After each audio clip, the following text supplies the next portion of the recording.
सुनहरे गोबर की कथा। एक बार की बात है, किसी शहर में एक बड़े से पेड़ पर एक पक्षी रहता था, जिसका नाम था सिंधुक। सबसे चौंकाने वाली बात ये थी कि उस पक्षी का मल सोने में बदल जाता था।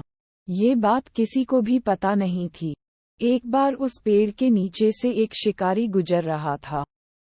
शिकारी उस पेड़ के नीचे आराम करने के लिए ठहरा। वो आराम कर ही रहा था कि इतने में सिंधुक पक्षी ने उसके सामने मल त्याग कर दिया।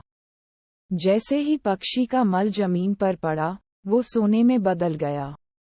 ये देखते ही शिकारी बहुत खुश हुआ और उसने उस पक्षी को पकड़ने के लिए जाल बिछाया। सिंधुक जाल में फंस गया और शिकारी उसे अपने घर ले आया। पिंजरे में बंद सिंधुक को देख शिकारी को चिंता सताने लगी कि अगर राजा को इस बारे में पता चला, तो वो न सिर्फ सिंधुक को दरबार में पेश करने को कहेंगे बल्कि मुझे भी सजा देंगे। यह सोचकर डर के मारे शिकारी ने खुद ही सिंधुक को राज दरबार में पेश कर राजा को सारी बात बताई। राजा ने आदेश दिया कि सिंधुक को सावधानी से रखा जाए और उसे अच्छे से खाना खिलाया जाए। ये सब सुनने के बाद मंत्री ने राजा को कहा, आप इस बेवकूफ शिकारी की बात पर भरोसा मत कीजिए। कभी ऐसा होता है क्या कि कोई पक्षी सोने का मल त्याग करे?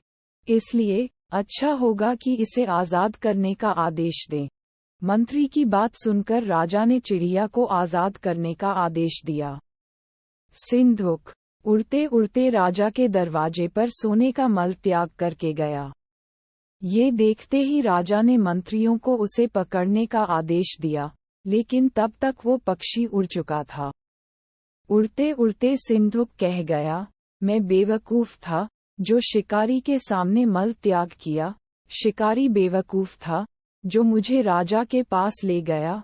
राजा बेवकूफ था जो मंत्री की बात में आ गया।